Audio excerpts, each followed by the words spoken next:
back for chapter 4 of Isaiah, with why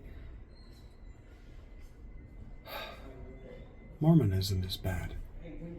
And 7 women shall take hold of one man in that day, saying, We will eat our own bread and wear our own clothes. Only let us be called by your name.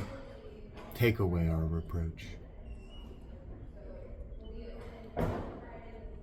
In that day the branch of the Lord shall be beautiful and glorious, and the fruit of the land shall be pride and honor of the survivors of Israel. It's still sex cult. Women seem to think they can only find redemption, take away your reproach through sex. The only way they can make up for an argument with their boyfriends and husbands is through sex. Oh, I'll suck your dick. That'll make you happy. What's wrong with you? What's wrong with you? And he who is left in Zion and remains at Jerusalem will be called holy. Everyone who has been recorded for life in Jerusalem, when the Lord shall have washed away the filth of the daughters of Zion, and cleansed the bloodstains of Jerusalem from its mist by a spirit of judgment and by a spirit of burning. Then the Lord will create over the whole site of Mount Zion and over her assemblies a cloud by day and smoke, and the shining of flaming fire by night. For over all the glory there will be a canopy. There will be a booth for shade by day from the heat, and for a refuge and a shelter from the storm and rain. And that chapter is too short, so we're going to go directly into 5, which is much longer. 5. Let me sing for my beloved my love song concerning his vineyard. My beloved has a vineyard on a very fertile hill. He dug it and cleaned it of stones. He planted it with choice vines. He built a watchtower in the midst of it, and he hewed out a wine vat in it. And he looked for it to yield grapes, but it yielded wild grapes. And now, O inhabitants of Jerusalem and men of Judah, judge between me and my vineyard. What more was there to do for my vineyard that I have not done in it? When I looked for it to yield grapes, why did it yield wild grapes? And now I will tell you what I will do to my vineyard. It's very interesting that the GMO, the genetically modified organism trade, hadn't come up with a better name for GMO grapes.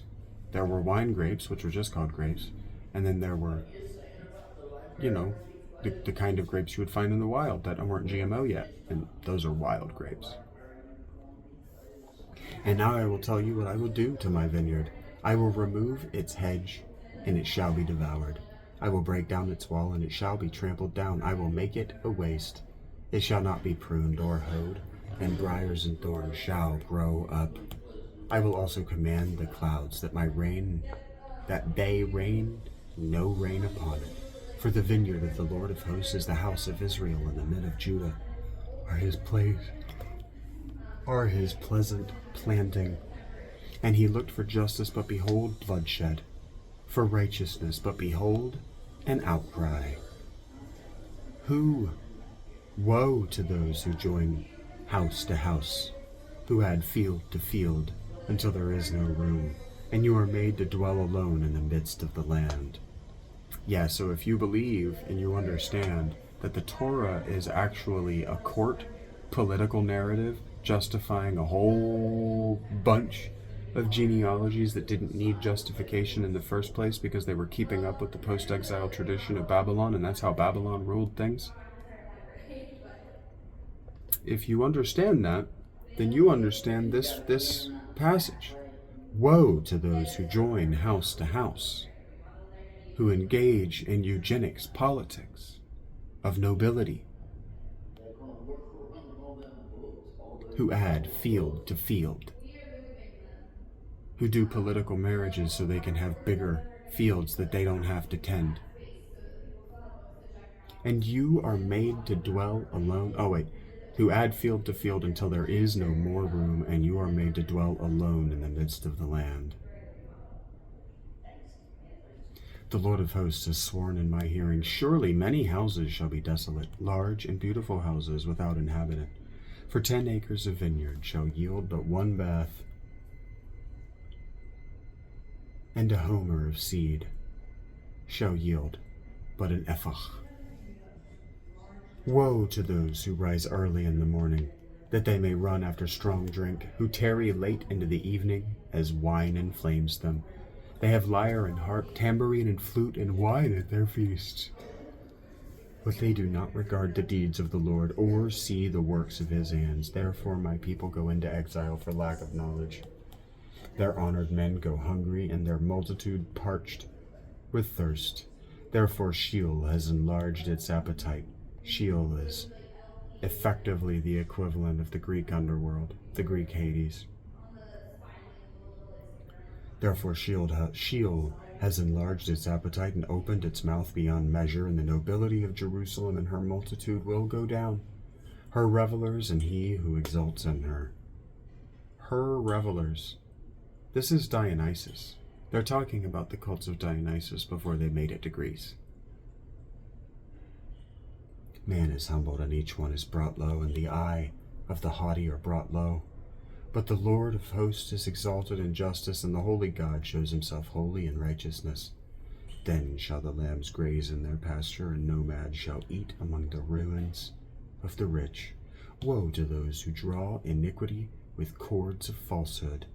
Woe to those who lie and misrepresent one another. The people at Academy Sports lied about me. They invented some guy that I hang out with so that I had to be kicked out because I had multiple people there. They lied. Liars. All of you. Liars. Schemers. Backstabbers. Misrepresenting yourselves. Misrepresenting your family. Misrepresenting the lives of the people around you. Liars. You work for the deceiver. You are the true Satanist.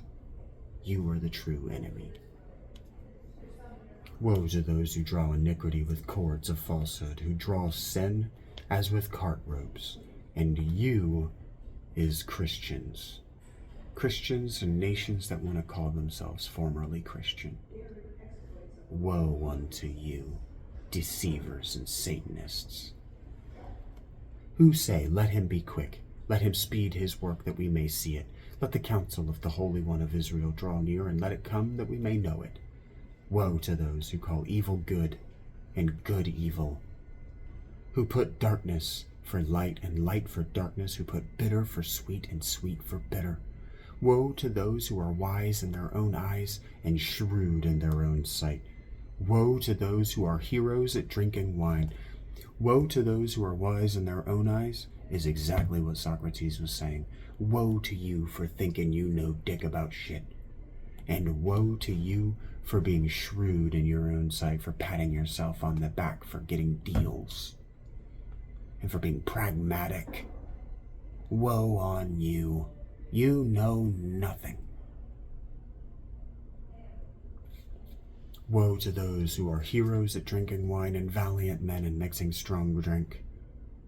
Woe to the alcoholic. Woe to the bartender, who acquit the guilty for a bribe and deprive the innocent man of his right. Woe to the judge. Woe to the jury. Therefore, as the tongue of fire devours the stubble, and as dry grass sinks down in the flame, so their root will be as rottenness, and their blossom go up like dust. For they have rejected the law of the Lord of hosts, and they have despised the word of the Holy One of Israel. Therefore the anger of the Lord was kindled against his people, and he stretched out his hand against them and struck them. And the mountain quaked, and their corpses were as refuse in the midst of the streets. For all this his anger has not turned away, and his hand is stretched out still. He will raise a signal for nations far away, and whistle for them from the ends of the earth, and behold, quickly, speedily they come. None is weary, none stumbles, none slumbers or sleeps, not a waistband is loose, not a sandal strap broken.